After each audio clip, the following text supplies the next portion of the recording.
শুভ সকাল বন্ধুরা, শুরু করলাম আমার লাইফে ফার্স্ট ব্লগ দিয়ে। যাচ্ছি আজ সকালবেলা নৈহাটি বড়মা উদ্দেশ্যে। চারদিকে পরিবেশ খুবই সুন্দর।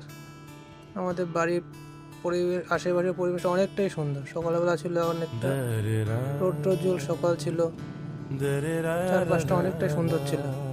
সেই মাঝে হাঁটতে হাঁটতে চলে গেলাম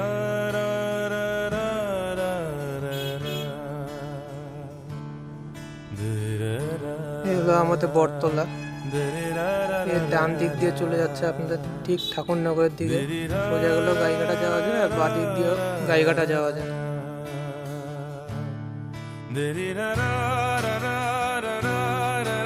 তারপর হাঁটতে হাঁটতে চলে আসলাম আমাদের গাইঘাটা থানা মোড়ে। এখান থেকে অটো ধরলাম। অটোতে আপনার হাবড়া 20 টাকা করে নেয়।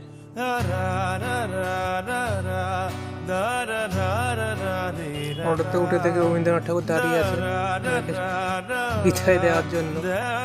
রবীন্দ্রনাথ ঠাকুরদের টাটা বলে শুরু করলাম আমাদের এই যাত্রা। অটো চললো টুকটুক করে।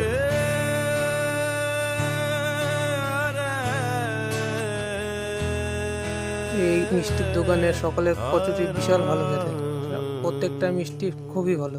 এটা হলো হাবড়া চৌংদার মোড়ে। হলো জয়গাছি বাস স্ট্যান্ড, আর এখানে আপনার হাবড়া হাট বসে। জয়গাছি বাস স্ট্যান্ডে আপনি 73 বাস পেয়ে যাবেন, কিন্তু এখানে অনেকক্ষণ বাস দাঁড়ায়। আপনি হাবড়া স্টেশন রোডে ওখানে নেমে এইগুলো আপনি দেখবেন রানিং 73 বাস পাওয়া যায়, যেটা ডাইরেক্ট নৈহাটি। পার পিস মাথা পিছু ভাড়া নেয় 32 টাকা করে, একদম পুরো নৈহাটি পর্যন্ত। 8:14 বাজে আমার যাত্রা শুরু করলাম হাবড়া থেকে।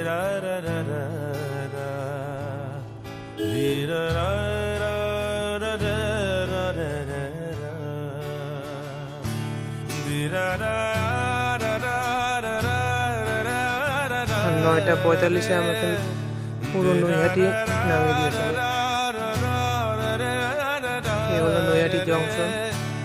নৈহাটি জংশনের পাশ দিয়ে হাঁটতে হাঁটতে ঠিক ডান দিকে পড়বে মন্ডা মিঠাই মিষ্টির দোকানের ঠিক ডান দিক দিয়ে চলে যেতে হবে বড়মার ওখানটায়।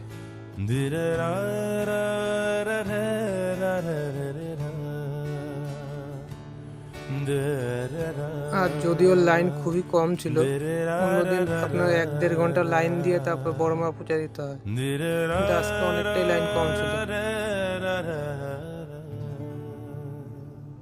আর রোদের তাপও ছিল বিশাল।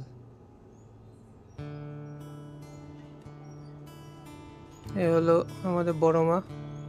ধর্ম হোক যার যার, বড়মা সবার।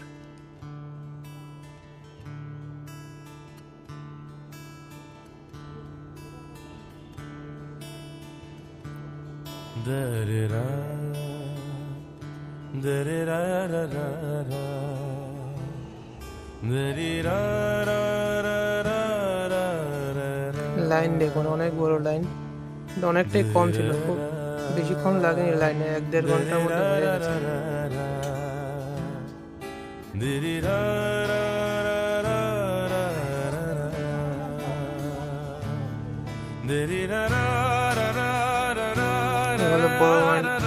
ভিতরে ওয়েটিং লাইন, অনেকটা সাপের মতো আঁকিয়ে রেখে যেতে হয়। ভিতরে লোকও ছিল।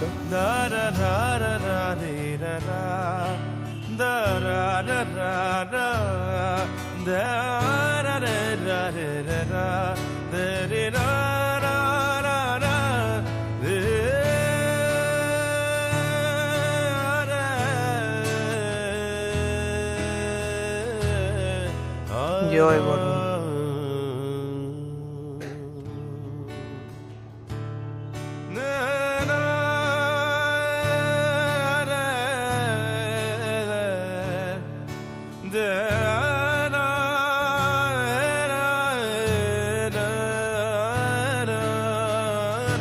ওখানে পুজো তাড়াতাড়ি হয়ে যাওয়া, স্টেশনে এসে দেখি কৃষ্ণনগর লোকাল দাঁড়িয়ে আছে। তারপরে চলে আসলাম ডাইরেক্ট কৃষ্ণনগর। ওখান থেকে অটো ধরে ডাইরেক্ট চলে গেলাম মায়াপুর।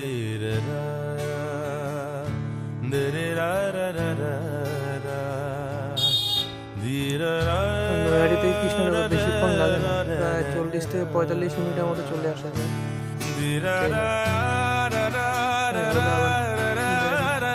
কৃষ্ণনগর ফেরিঘাট মায়াপুর যাওয়া, নৌকা পার হতে 3 টাকা পার হেড। ওখান থেকে আবার টোটো ধরতে, ডাইরেক্ট মন্দিরের সামনে চলে আসলাম। ওয়েদারটা খুবই সুন্দর, কোনো মেঘ নেই, কিচ্ছু নেই, চারপাশে ভিড়ও কম।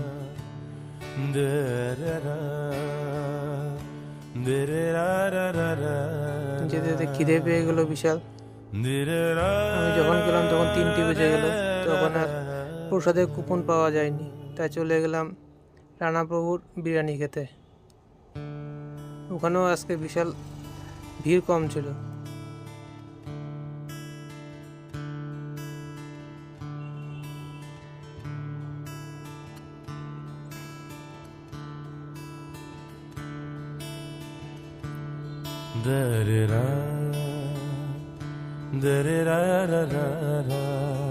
এই হলো আমাদের রানাপ্রভুর বিরিয়ানি,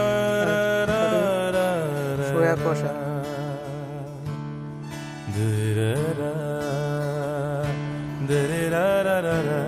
তারপর বিকালবেলা ওখান থেকে খেয়ে এসে মন্দির ঘুরে দেখলাম। এখানে আসলে মন শান্ত আর ভালো হয় না, যে কোনো পরিস্থিতি।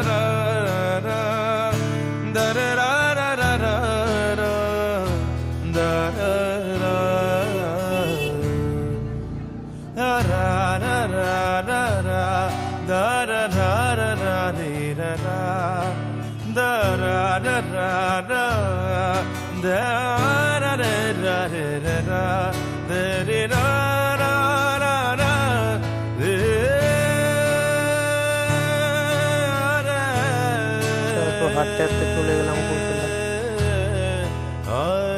আমার মতো অনেকে হেঁটে হেঁটে যাচ্ছিল, ভিড় কম হয়। মাথা পিছু টোটো ভাড়া নিচ্ছিল 10 টাকা করে, কাজে 30 টাকা করে যাচ্ছিল, তাই হেঁটে হেঁটে চলে গেলাম। অনেকে যাচ্ছিল হেঁটে হেঁটে যেতে, এখানটায় অসুবিধা হয়নি। গরুর গাড়ি, এতে করে আপনার গোশালা পর্যন্ত যাওয়া যায়।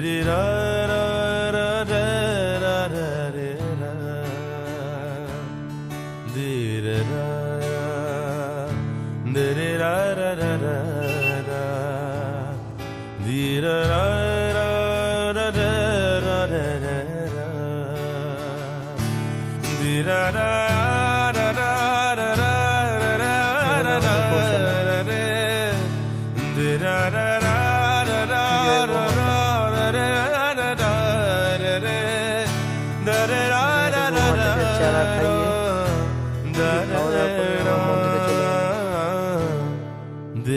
গেলাম। মন্দিরের সন্ধ্যা আরতির সময় মন্দিরের ভিতরে মোবাইল নিয়ে ঢুকতে দেয় না, তাই বাইরে থেকে সন্ধ্যা প্রায় শেষ হয়ে পড়ছে।